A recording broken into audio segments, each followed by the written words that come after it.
All right, so moving right along. I hope it's not actually too windy over here right now, but I mean, I guess if it is, it is. I'm doing this more for me than anybody else. I didn't expect anyone to ever listen to this anyway, so whatever, doesn't matter. All right, so the next diagnostic attribute is relationships are incredibly one-sided, and I do kind of like refreshing my memory as to what the actual one is. So this is what mutuality constrained by little genuine interest in others' experiences and predominance of a need for personal gain. And I want to say, I think I split these in two. Maybe I just want to make sure because if I did, I want to be able to kind of, but other than that, this is the end. Okay, no, I didn't. Okay. So yeah, relationships are incredibly one-sided. But like I said, it said what? Mutuality, constrained, mutuality constrained by little genuine interest in others' experiences and predominance of a need for personal gain. So this is the whole like they see people as extensions of themselves or use people as tools. They don't see other people as an end in and of themselves. I guess I know that's like some really highfalutin philosophicalese for it, but then it's like that it's the Sonder issue, right? That I spoke about in a previous section, right? That they don't really grasp that other people exist to exist for their own existence's sake. So this is also too like what I was saying about him with the coin collecting bullshit. Did I to try to explain to him that like I don't have any personal interest in this hobby, and I also am just not interested in you enough to care about it because it's the hobby of someone I care about. Right? This is they're like this with people they even like, right? That they could think that you're their favorite person on the planet and still wouldn't listen to you talk for 30 seconds about your favorite thing on earth. Okay, that's this Jesus. That's this criteria.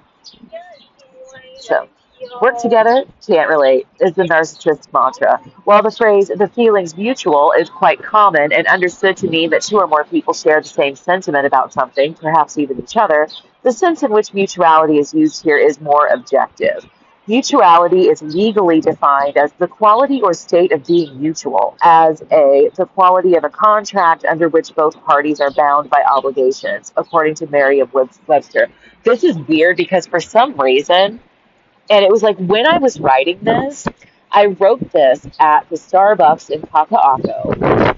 And it took me about like 4 hours, I want to say, like, or whatever. And it, because it kind of ended this, the introduction on this one, if I remember right, it turned into some kind of essay. And all of this, the explaining, look at how long the case in point one is with her. So it, because this is a big one, right? Like, I feel like that this is like this is the grand finale. It really, really, this one really brings it home. And for some reason, it was like when I was doing it, I knew that I was always going to remember that I wrote this at the Starbucks in Kakaako. And I don't know why. I have no idea, but I definitely do. And it's really, it's like an anchor memory. I don't know. It's freaking weird. But it's like I was sitting like at the bar on the side with my laptop. Like, what? It's so bizarre. It's like vivid in my mind's eye, and I have no idea why. All right. Anyway, just a strange, trivial tidbit about it.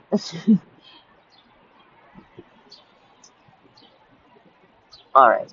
I'm using the legal definition because in order for society to function, everyone living within it is bound by a social contract that everyone must act in accordance with, or else chaos ensues.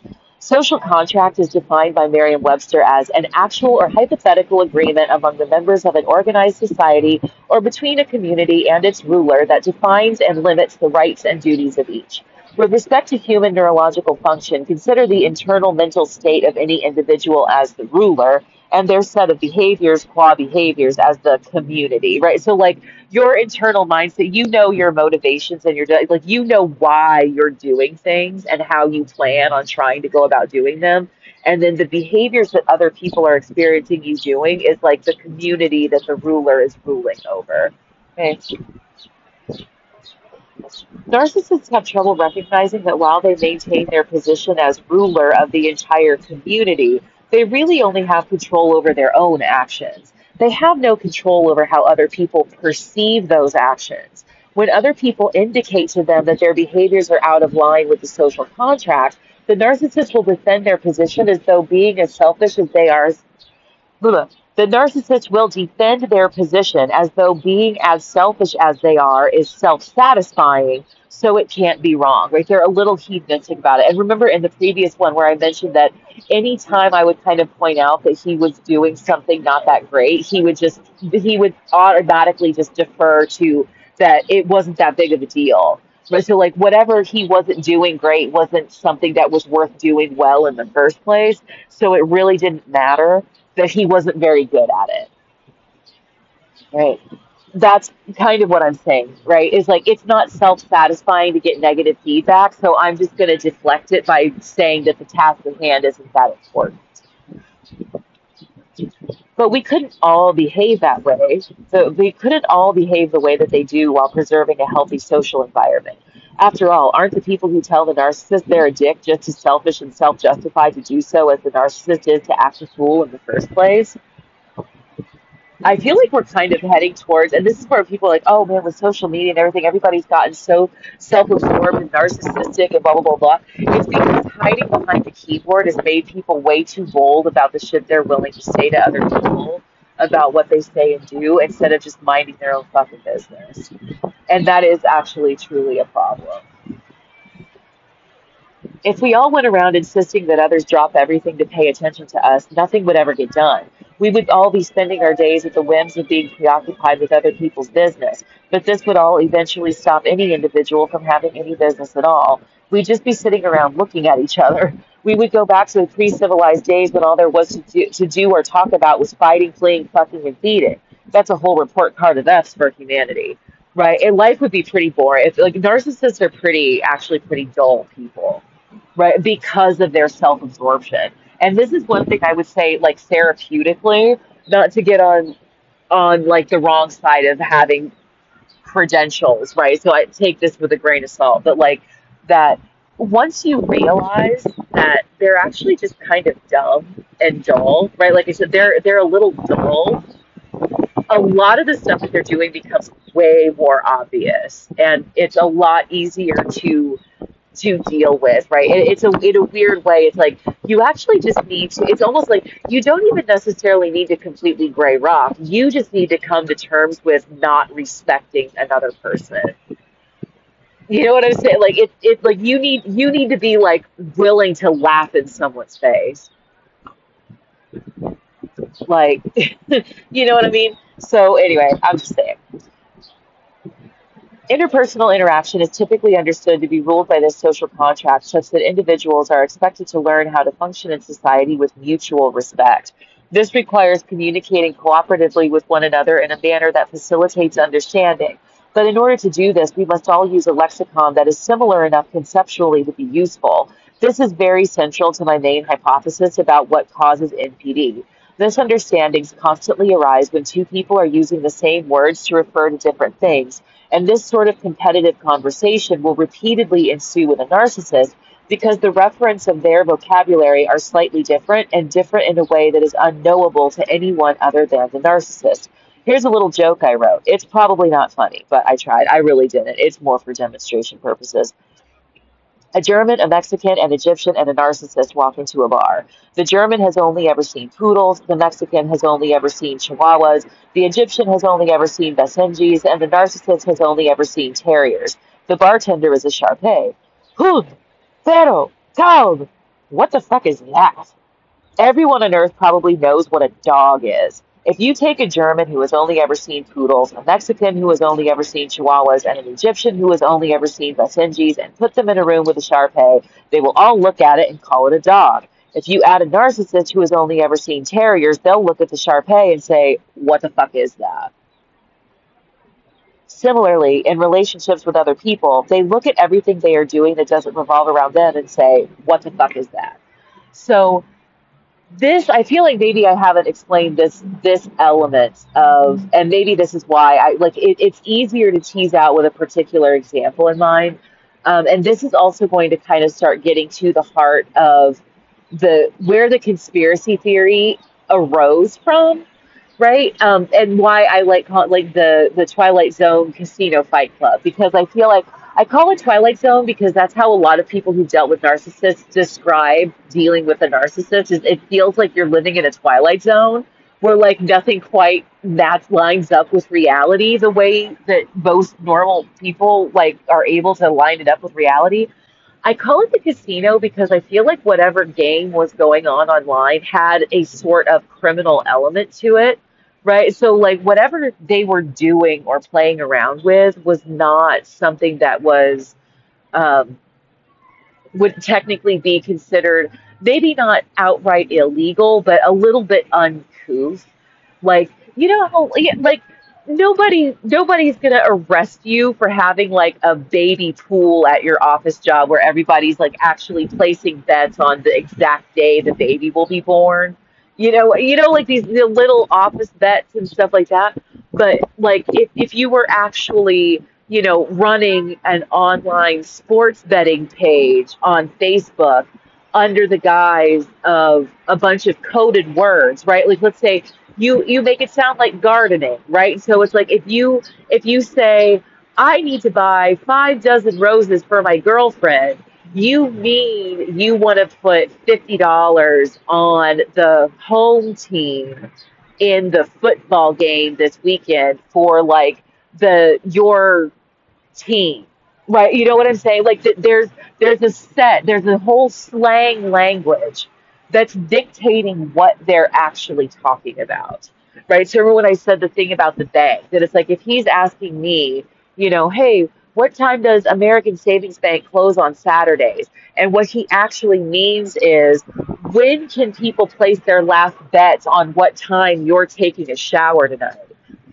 Right? Like whatever this is that they're playing at online is some weirdly fucked up, like weird shit, right? Whatever.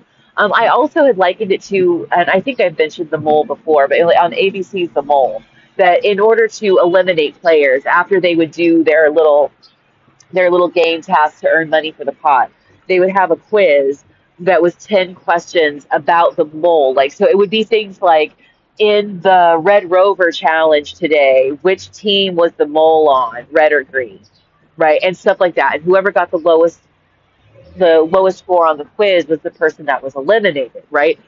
So I this is what I mean when I say the casino. There's some game element to whatever the fuck it was they were doing online.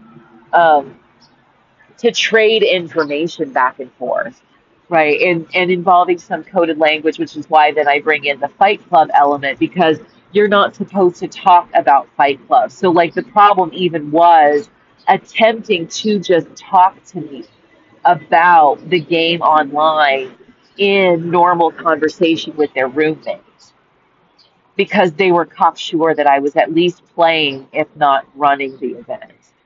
Right. So anyway, just to clarify on that whole aspect of things.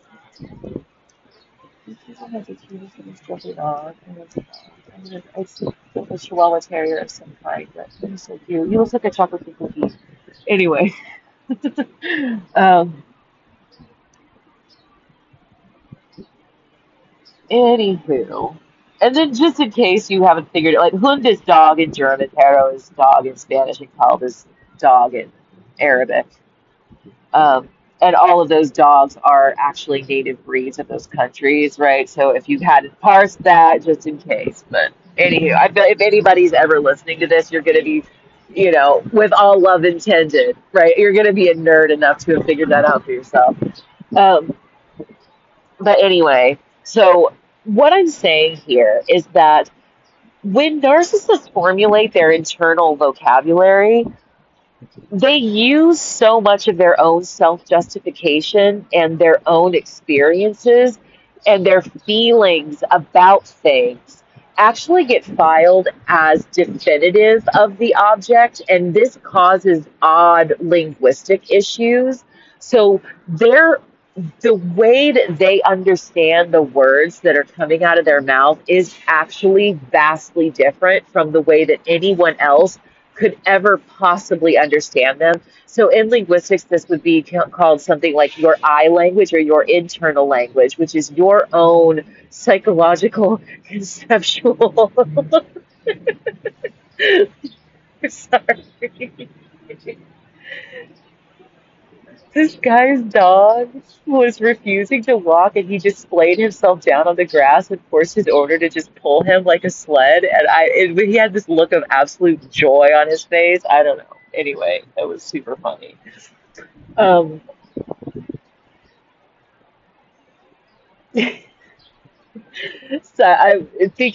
thinking back to this, right? That And then there's the natural language, which is like when you look a word up in the dictionary and it describes the word, it defines the word for everybody, right? Like that green is the color of grass, right? But a narcissist who's never seen grass would it be like, well, I mean, I can't be sure because I've never seen grass. But I know that green is the color of some apples and the leaves of deciduous trees in summertime. Like, and you're just like, you pump as fuck. Like, can you just trust that the dictionary knows what it's talking about? Right? It's like everything has to go off the rails for these people all the time. And it's in just bizarre and unnecessary fucking ways. So that's what I'm talking about here, right? Is that and that this leads to why there's never any mutuality because you're never actually talking on the same level as these people. But no one ever will be. This is why a lot of my approach to narcissistic personality disorder would actually more properly characterize it as a developmental disability than a personality disorder, or at least something that's on the cusp of those. And that its insidious and vile nature is really just a relic of the fact that it's a reptilian, it's a less cognitively influenced. I'm trying to figure out like how to articulate this without just being like they're dumb and dull, but like there's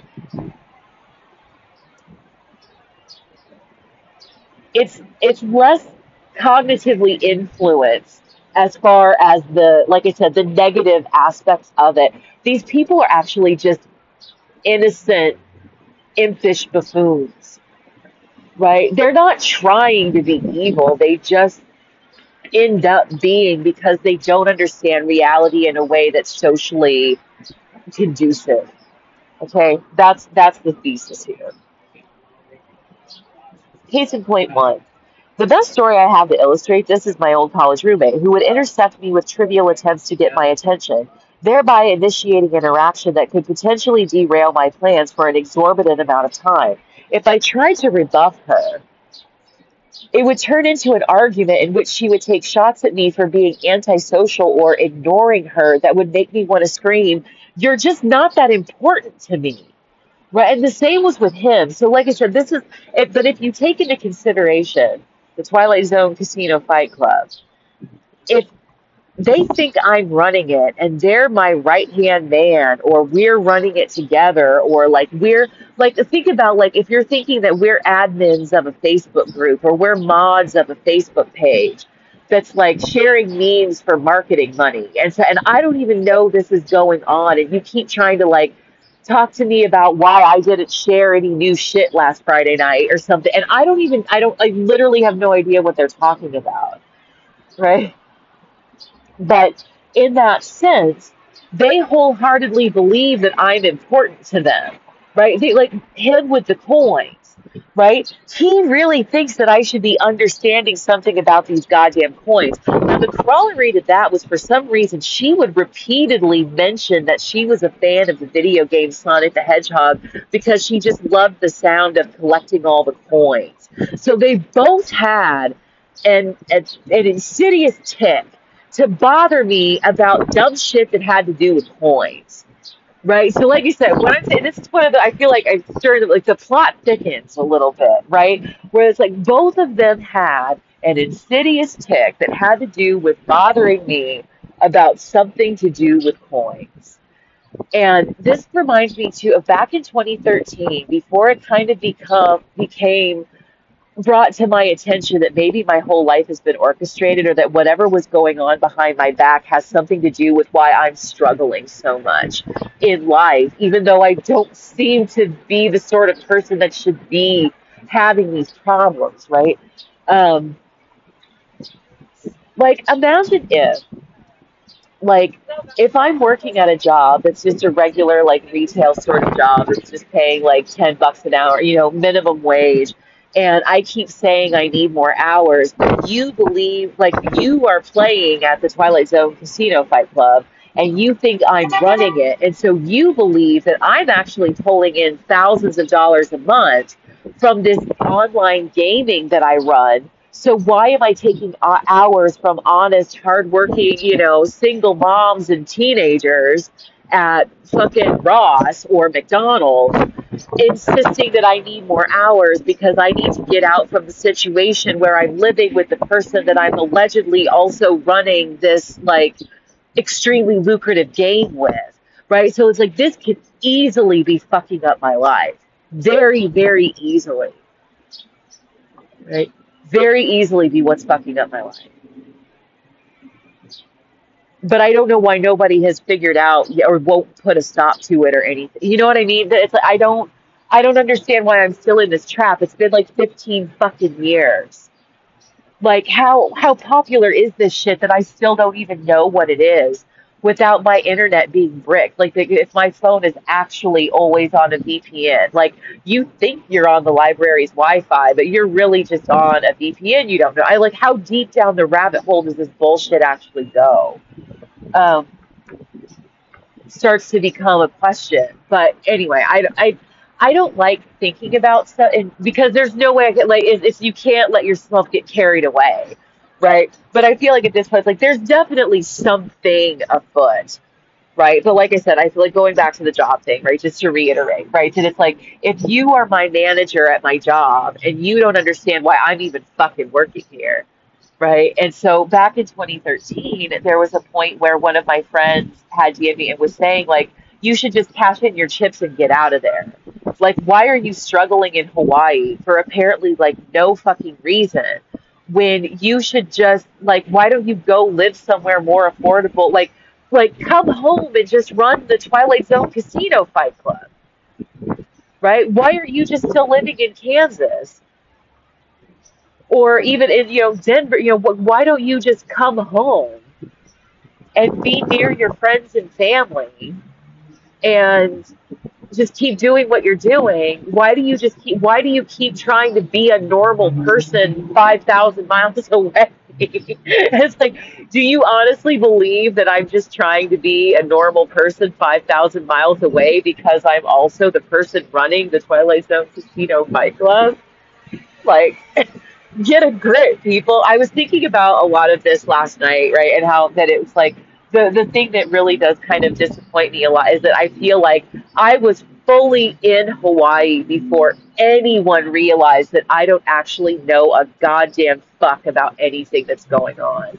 And I can see a clear path. I'm not going to go into it. I could see a clear path backwards towards how people misconstruing that I knew what was going on, right? That I had some integrity, right? That I was integrated, that I've been a part of this all along, right? And all that led people to consistently and constantly be misunderstanding the words that are coming out of my mouth.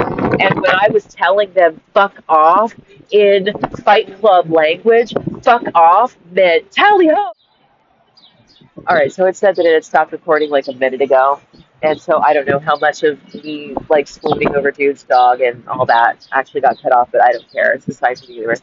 I don't know what it is about me actually putting my phone down on the bench instead of holding it in my hand that actually makes it go to sleep, but maybe it's just because it's sitting still, and if I'm not, but I'm saying stuff. So, like, why does it? Like, I could sit here and hold it in my hand and not move the page, and it doesn't do anything. But as soon as I set it down on the bench, a minute later, it goes to sleep. Like, I don't fucking understand. Okay, anyway.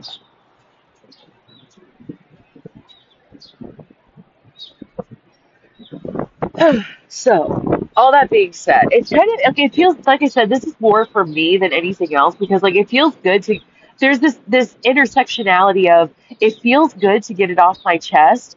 I feel like it's what I'm quote unquote supposed to be doing in order to get this shit over with, but also like I've mentioned before too, that ABC show Who Done It, that it's like this is the point. It's like how much of this can you actually figure out just from the way that you've been treated by other people, um, which I could see having maybe like some value for like linguistics, right? And trying to figure out how we ever even came to be able to communicate with each other so deeply in the first freaking place. But all that being said, okay, let's go ahead and jump back in, right? So we're at this there was something she would do if I was like, hey, like I'm really like I'm actually on my way to the library and they close in an hour, so I need to hurry. And she'd be like, Kat, that's your problem. You just never want to just chill or talk. And it would just be like, girl, I swear to fucking God, if you don't shut up, I'm gonna slap the teeth out your mouth. Like these people really get on my fucking nerves. Um, to a point that I would not be ashamed of becoming physically violent. Like this, because this is completely out of pocket. Like unfucking called for intrusion into my life. Like the fuck. Okay. Anyway, I would hole up in my bedroom, dreading going to the bathroom or to the kitchen if she was in the living room. But she would hang out on the couch right outside my door like a vulture. Now, I know it sounds off to say that a roommate lurks in the living room, but intuitively something about it always seemed predatory. I don't know how many times she made me look at her pictures from high school on Facebook. You know how they say you shouldn't drink alone? It was as if she wanted to stalk her own profile, but felt like it would be more acceptable, to whom is anybody's guess, if she had a captive audience. It was better in the long run to just play with the baby for 10 minutes so she didn't scream and wail for an hour instead. With a narcissist, you may wonder to yourself what person of sound mind would ever be disinterested in someone else. Sure, I mean, if you had a crush on someone or were in the infatuation stage of a new relationship, maybe. But your roommate? Someone waiting at the bus stop? The guy in line behind you at the grocery store? They behave in this hyper familiar ways, and once they have someone in their psycho vortex, that poor soul might as well be frozen in a vice grip caught in a tractor beam heading toward the event horizon of a black hole. Straight up fucked. You're not getting your life back without a fight. But don't expect to ever have reciprocal interest unless it will get you to pay for dinner, give them a ride somewhere, help them with homework, or any other sort of return in personal gain. You see, for you, the personal gain comes from them caring enough to play show and tell with you. Wasn't that obvious? Oh, well, maybe they just haven't shown you enough about them yet, and thus the cycle perpetuates. See, but I sometimes I feel like whatever was going on, they think they are the central character, and they needed to convince me that I wasn't that important to the bigger picture, which is why I had to stay in the dark. It's the only way that I've ever been able to make me, there, well, two ways, and one is like so extreme that it's like it doesn't even make sense. So the reason why I've had to stay like not knowing anything's even going on. So the other way would be like that it's like treason or something. And so if I knew about it, then I would be on the hook for committing treason. But I'm like, I don't know why you would want to do so. Like, that seems really dangerous. Like, really, actually, fucking dangerous, right? Like, I don't, and just bizarre. What I've done actually be construed as being treasonous, right? It's bizarre, right? So, like I said, it's like it's so it doesn't make any sense, right? But in that same vein, right? That it's like that whatever it is that you're doing, it's for your own good that you stay in the dark, right? Because it doesn't make any sense to not know what's going on because it all seems completely unmotivated. So just taking that little piece of seemingly obvious, right, evidence or like information, right? I have to stay in the dark about this because it's for my own good. It's because other people think that they're me and that they need to try to convince me that I'm not me. So if I don't even know I'm me, quote unquote, right? So like going back to like my Princess and the Pea example, that it's like you're a princess but you don't know it. They think they're the royalty in question, the person of interest that people want to know about and get to know because when it's all revealed, you're going to be the ruler of a country no one's ever heard of. you have to just stay not knowing of the country and having any idea that this is a possibility on the table, because hella randos out there think they're you. And so, yeah, which I feel like makes a lot of sense, right? So, like I said, as far as which is then how the Twilight Zone Casino Fight Club is something that's secondary to the actual mission, whatever. And so they think they are the person of interest. And so I have to remain in the dark about whatever it is they think they're the person of interest for. Right. Otherwise, they might actually convince me that I'm not the person of interest, and then everything falls apart. Right. Because, like, but anyway, um, because, like, I don't need to be doing this right now. The only reason I'm doing it is because I feel like I need to figure out what buttons to push to get the door to unlock, is basically it. Right? What is the open sesame? What is the magic words? What do I need to do to actually finish this job? Right? It's kind of like, if for some reason you were left alone to close the restaurant, but you don't know where the dish soap is, right? Your ass would at least know, well, I've got to find the dish soap because obviously I need to wash the dishes, right? But it's like the only way is that I have to know I'm in the restaurant. I have to just be living my normal life. I don't need to know what all of this is. And I feel like there's maybe some element, because there's been a little bit of, you know, it's really funny, right? It's funny that people, given the information that they do have, actually believe that it's them when the information that they have very clearly indicates that the person of interest doesn't know they're a person of interest. So it's like, imagine thinking that you are the target of a secret admirer because you know who the secret admirer is. But wouldn't that preclude you from being the target of the secret admirer, because they wouldn't be a secret anymore? So if everything is still insisting that the identity of the secret admirer is still under wraps, how could you, the person who knows who the secret admirer is, be the person of interest for the secret admirer? Hopefully that's at least somewhat relatable metaphorically to anyone that would ever listen to this. But hopefully, I feel like they're like, you know what I mean? That, like, that in virtue of the information that they have, it should be clear that because they have the information, they're not the person of interest. And they're just not getting it. Like, they just keep telling them. Okay, so it did shut off again in my hand. Ha. But so what I ended on there was that, like, it's in the same way that, like, they just keep telling themselves that whatever the task is, it's not a big deal if they don't happen to be good at it.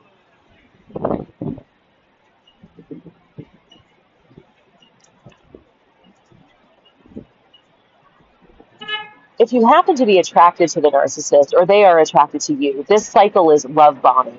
Love bombing is essentially stalking and harassment, though. It's an insidious form of, the only difference between flirting and harassment is how much you like the other person. Love bombing is a narcissist's attempt to reinitiate the infatuation stage of a relationship, not rekindle the flame. I don't want to get into the topic of object permanence too deeply, but it's been said that narcissists have problems with this, which is basically seeing people as continuous and varying beings. If you're mad at them, you're a bad person, but when you're not mad, you're a good person. They likely have this problem about themselves as well. So when they are over whatever happened that ended your relationship with them, they believe they can just start over or dive back in where y'all left off. They aren't a bad person. See, they're bringing you flowers. Why are you still mad? But you're not mad. You've actually rationally and reasonably decided that they aren't for you. I remember one winter night, I donned my coat and gloves, grabbed my backpack, put in my headphones, and took off for the library. I made it 2 steps away from the door. Oh no, really? 30 minutes later, I was still standing in the living room, fully armored to brave the snow, as this little bitch carried on, and on, and on, and on. Despite my attempts to overtly point out that I was trying to leave, she just kept going, and going, and going, and going. The second you cut them off and assert that you're leaving, the conversation will immediately become about how you are rude, or at best, that conversation will happen later after you've at least accomplished what you set out to do. I used to smoke, but only 2 cigarettes before bed every night. I would go out, sit on the porch with my music, and just relax.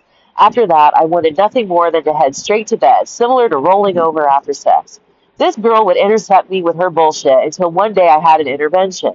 I sat her down and politely explained my nightly ritual. She responded as if my setting this boundary were personally offensive. She replied in a super snotty tone, "Well, how am I supposed to be able to tell that you're not in the mood to be bothered?" Like, I was flabbergasted. I had literally just told her, not after I smoke at night. It couldn't possibly be that difficult. On top of that, people can generally tell when someone is busy. What's more, she fancied herself a body language expert. It's like, when you see me walk back in the apartment in my pajamas carrying a pack of cigarettes, you stupid fucking bitch, right? You stupid fucking cunt.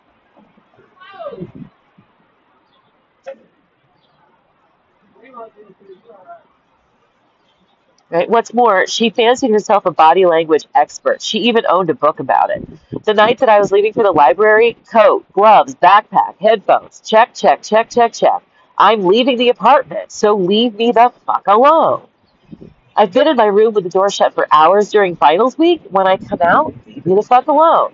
If I tell you that I'm busy, leave me the fuck alone. If I put a do not disturb sign on my door, true story, leave me the fuck alone. Do not knock. Do not ask through the door if I need anything from the store. True story. She would just ignore it like it didn't apply to her. It's like, bitch, you're the only reason I have to do that. Stupid fucking cunt. These signals are completely obvious to most people, but she reacted as though this was a complete mystery. It's possible that she truly believes that they aren't intended to apply to her. I'm busy, leave me the fuck alone. Everybody except you. Yes, you, with the Facebook nostalgia. I just love looking at pictures of people I don't know doing who knows what in places I've never been. Said no one ever. Like, if I wanted to stalk your Facebook profile, bitch, I'd fucking do it. Like, I don't... Ugh! Jesus. She took the opportunity to be a total bitch about being informed of this social contract. Not just a total bitch either, but with an air of belief that it was ridiculous to ever want to be left alone. She simply couldn't fathom that people didn't live to interact with her. On the other hand, if you tried to contribute to the conversation in similar ways, you would be shut down because you weren't talking about her.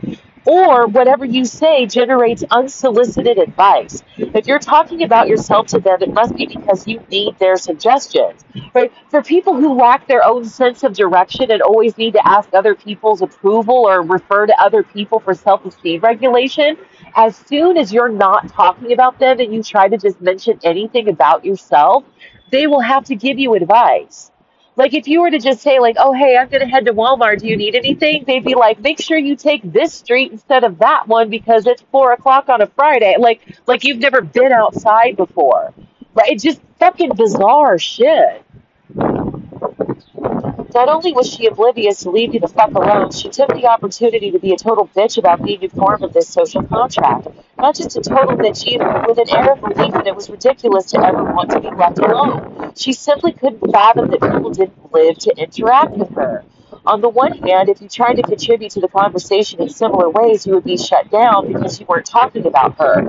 Or, whatever you say generates unsolicited advice. If you're talking about yourself to them, it must be because you need their suggestions. It makes for an interesting circular paradox that is the reason the diagnostic criteria are so nuanced. While the narcissist is relentlessly going for unsolicited advice and criticisms, they ask for advice and dig for compliments because to them, life is a web of interpersonal relationships in which we are all dependent on each other for self-esteem. Yet they absolutely suck at providing reciprocal proper support to those around them. There's a reason it's called self-esteem. It's supposed to come from within.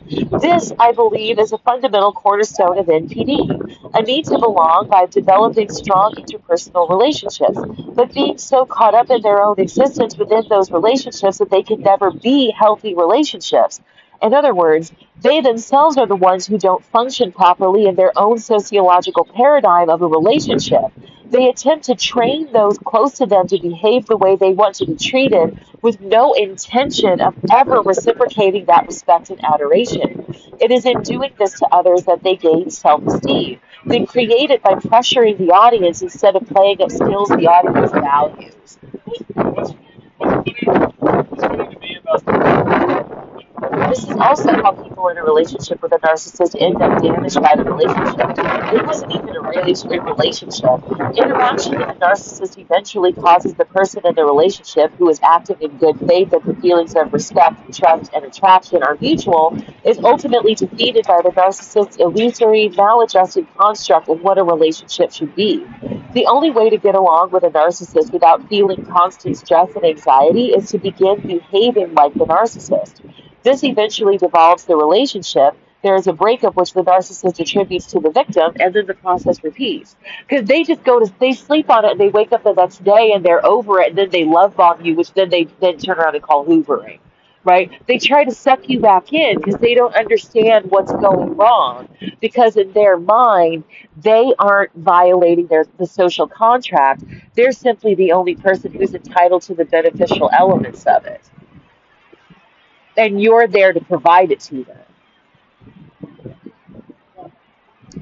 Case in point two, he consistently actually used words incorrectly. When I'm finally able to figure out what he's talking about, this is usually the reason for the breakdown in communication. It is then extremely difficult to get him to understand that he has problems with correct word associations. The problem isn't due to aphasia. It's an actual clear-cut lack of knowledge of proper reference. He doesn't have a problem recalling the words. His speech is fluid and the misuse is consistent. I came to learn his language and realized that it would be futile to say anything about it. The most widely encompassing realm in which this happens is when discussing what to watch in the evening. Show and movie were interchangeable, it's synonymous, and he seemed to have no concept of episode. So without context, it's not possible to know whether he's talking about watching an episode of a television program or a feature film. They were all just shows or movies. Future episodes were continuations, and he would ask if there was a continuation after each episode or at the end of a feature film. When a film didn't have a continuation, right, or a sequel, he seemed upset as though he couldn't accurately track the concept of a feature film either. So after all, I was like, does he even know the difference between TV shows and movies? Like, movies are just long TV shows that only have one instantiation with no continuations. Like his whole concept of these things is completely different from the way that other people kind of understand them. Like cinema versus television, right? Episodic shows versus feature film, right? That a completely different vocabulary for describing watching visual media. On a more serious note, he seemed to have trouble following plots closely enough to recognize the clearly all-encompassed storyline of a feature film as opposed to the ongoing story arc of the episodic nature of a television show. If the following episode of a TV show did not flow directly from the one before, for instance, it opened with a flashback, or with the action of the conclusion reoccurring before going back to the events leading up to that scene, etc., he would worry that we had missed something. He had no concept of artistic manipulation of time. Everything needed to flow seamlessly from one timely ordered action to the next. His anxiety about this was severe, and often he carried on so excitedly about it that we would miss enough of the show that his concern would have been assuaged if he would have just shut the fuck up and paid attention. At the end of the night, when he was ready to go to bed, he seemed to have trouble separating the concept of going to bed from turning off the television. I usually stayed up and played games on my iPad, like every fucking night, for hours after he went to sleep. I rarely went to bed at the same time he did, but he would always say, "One more show, then we'll go to bed," as though going to bed was synonymous with turning off the television, not actually going to sleep. This might be a faulty connection from his childhood. So basically, it's like a Pavlovian conditioning that he watched so much like when the TV went off, it was time to go to sleep, and so it just became synonymous in his mind. But like that's not true for anybody else. So saying it's like time to go to bed meant turn the TV off, it was intended to be communicatively effective. And if it wasn't, he would think there's something wrong with you instead of realizing that there's actually kind of something wrong with him. Right? Not as quote unquote something wrong with you, but I feel like you get the gist, right? That it's like, no, it's kind of odd that instead of saying turn the TV off, you say go into bed. As though that means turn the TV off.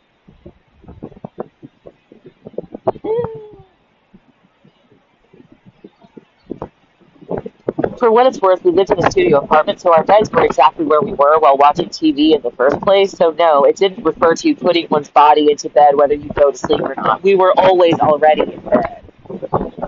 Growing up in the 50s when having a television in the home was just becoming popular, I could see how this activity came to be so central to his evening routine.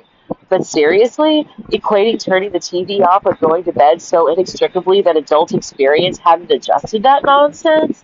Alternatively, why did he not realize that this likely familiar intonation was unique to his experience and didn't translate to me as anything other than evidence that he's a little off himself?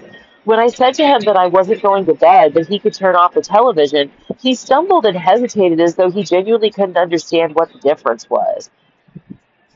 He followed me to the bus stop unnecessarily whenever I went somewhere. He walked with me across the street and all the way up to the grocery store. Yes, that one. I'm starting to irritate myself with that, but there's a method to my madness with that. When I went to work. It was extremely irritating. Sometimes he would show up before I was off and loiter around the department as though he didn't look really, really strange. Coworkers would ask what he was doing, and one time store security even came over to ask if he was okay. It's funny. Of course, when he responded that he was waiting for me to get off work, they looked perplexed. He was just leaning on one of the deli cases, watching people come up and down in the elevator. It was weird as fuck. Despite repeated attempts to hint that he was not exactly welcome to do these things, the sentiment ricocheted off of him.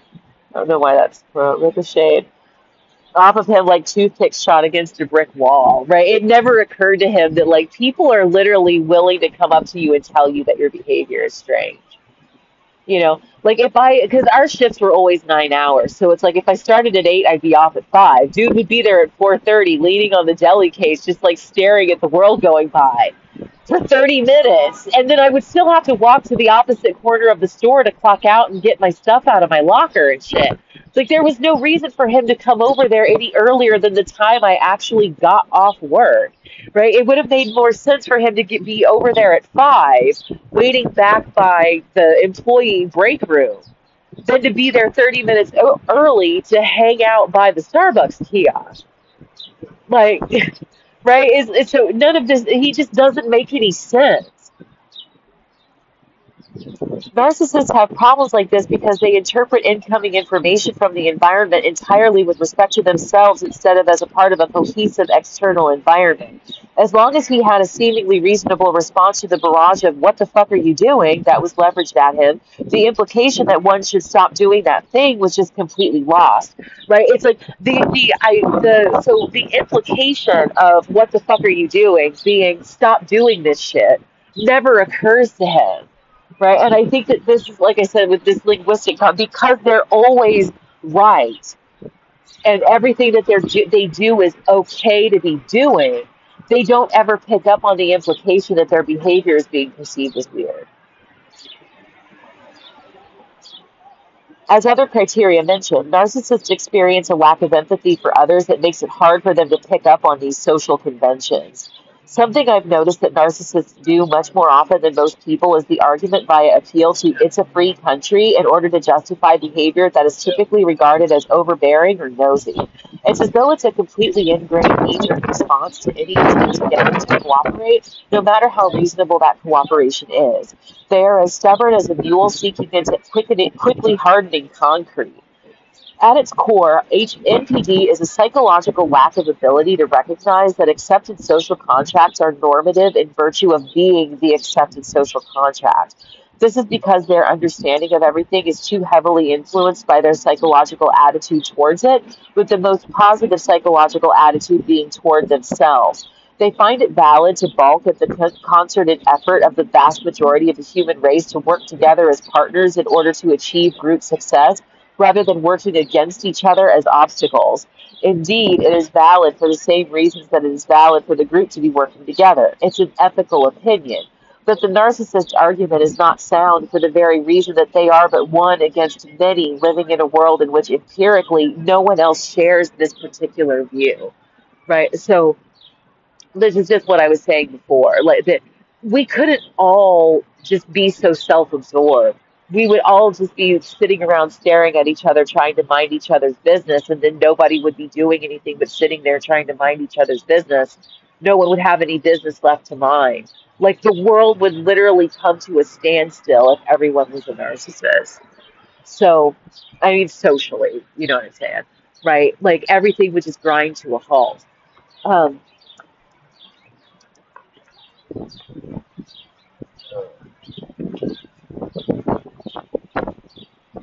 I was thinking of like Thrasymachus and like the ancient Egyptian, and I had thought of another example too, and it's just like it came and went. It left as quickly as it came. Um, but the Thrasymachus is basically the whole like the most advantageous position to have in any community would be the one guy getting away with committing crimes against the community. Right, it's like if you, which is kind of funny because I've been into the new show on Apple TV Plus, the John Hamm um, series, Your Friends and Neighbors, right? Where that it's like the best advantageous position to be in a group of like wealthy people would be the person who's stealing the stuff they think the other wealthy people won't notice is missing.